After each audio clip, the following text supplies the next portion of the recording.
Our first performer is come to us from out of town. Actually, everybody. I'm the only person who's like a home dweller. Everybody else has been jetted in from exotic other Canadian locations. And so our first comedian was a recent winner of a comedy competition.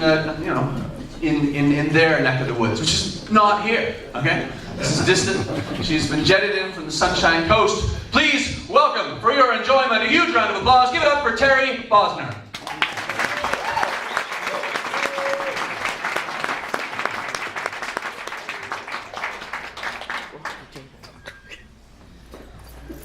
Hello, Vancouver. Welcome to Mark Breslin's new club. This place is fucking fantastic, isn't it? So, what's up with all the designer dogs and their cutesy wardrobes, folks? Anyone besides me think it's a little odd that we spend more money on Fido and his fucking Chanel rain jacket than we give to charity annually?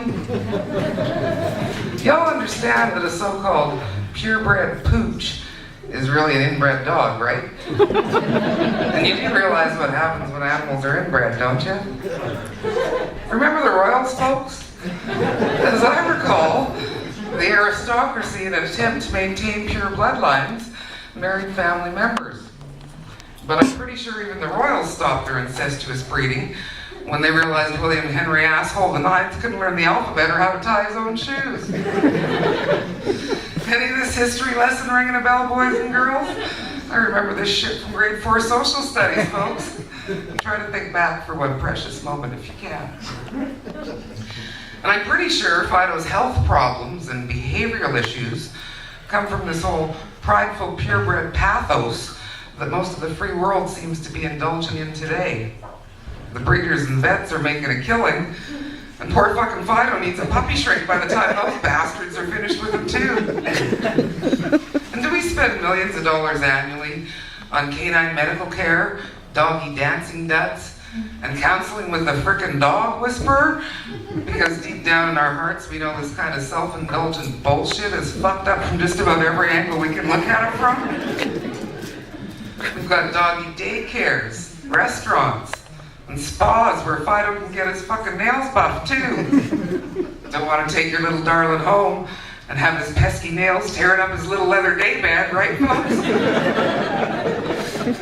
The money we spend on purchasing dogs from breeders, paying vet bills, grooming costs, clothing and toy expenses, not to mention the homemade tasty treats from the doggy deli down the street. All this bullshit adds up to millions of dollars annually, folks, spent on fucking Fido. Here's a loopy idea for y'all. Rescue a mutt from the pound and feed him leftovers and dry dog food.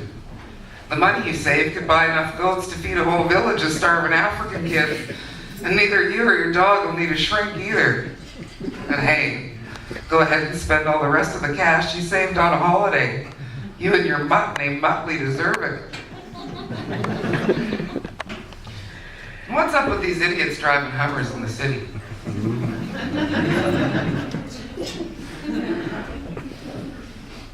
Y'all know what a Hummer is. A big boxy passenger carrier designed by the military and used for travel in war zones. It's got enough rubber, steel, and Rambo power to get the mission done too. You've seen these morons parked at the supermarket, pharmacy, and dry cleaner, all puffed up, filled with pride in their ride, so to speak. I see these Hummerheads, and I wonder what the hell they do in a really dangerous situation.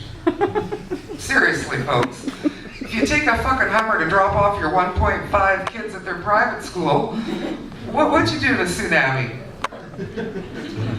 There are varying degrees of the Hummerhead. Guys and dolls in Mercedes-Benzes, Porsches, and luxury SUVs with customized everything, hanging out at the recycling depot, post office, or local cafe, anywhere they can be seen with their babies. They're all Hummerheads to me. Men with short dick complexes, and women with tiny tit complexes. Poor folks who have such messed up feelings about themselves that they use ostentatious material shit to make an impression. Now, if you happen to bump into a Hummerhead down at the donut shop, and he's not sitting in or standing right next to his Hummer, don't worry. There are other visual clues this guy gives off about who he hopes you'll think he is. Rolex watches, honkin' diamond rings, and $3,000 shoes are pretty good indicators that you might be dealing with a Hummerhead, especially if you're at the car wash. But hey, try not to judge the Hummerheads you come into contact with through daily activities too harshly. Just be glad you're not so insecure about yourself that you're wearing a $7,000 suit to the fish market. And why the hell is everyone so insecure about themselves that they're paying big bucks for bigger tits and pricks? What the hell is going on out there in the Psycho Dick and Jane, boys and girls? Everyone wants to be Ken and Barbie. Well, they're out there getting tummy tucks, liposuction, larger lips, tits, and peckers, but smaller noses, thighs, and love handles. The fine physicians performing these pricey procedures, to the tune of millions of dollars annually, should really be fixing kids' cleft palates and performing more meaningful medical madness than a facelift for a celebrity who's making $10 million a goddamn blockbuster movie. Y'all can go out and get ass cheek implants if you want to, but I'm happy enough with my own fat ass, sagging tits, fallen face, crow's feet, and cellulite, folks. Call me crazy, ugly, or fat. I don't give a damn what you think. Why should I? You're the idiot paying some other idiot to shoot Botox into your brow line so no other idiot will guess you're not 24 anymore. What the fuck do you know? And hey, if you can call it quits with the cosmetic surgery, but are still feeling too selfish to save a pound pup your African kid, why don't you take your designer dog, dash down to the shrink's office, and spend a few bucks there? I hear those psychiatric physicians are as kind-hearted and compassionate as the cosmetic surgeon slinging speed as a highly researched and well-tested weight loss program down on Sunset Boulevard. The pound puppies, African kids, and I understand. The shrinks and the cosmetic surgeons need the money a whole lot worse than us. They've got Hummers to pay for.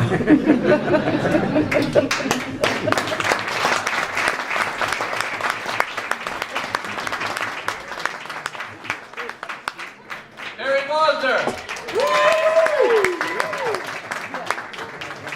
I can't stay up here for very long because my friend Randy bought me a glass of wine. He's sitting right there. There's Randy. He's there. A magician of high regard. And he bought me a glass of wine, which is... so I have to go down and drink it. Because... do you like drinking? See, it's a popular thing. And it's not that I drink a lot. I drink less than I used to. I used to drink a lot. Then I started to realize that when I drank a lot, I would do shit. Then I realized that seldom was it the most productive style, right? It was rare I would wake up in the morning and go, oh.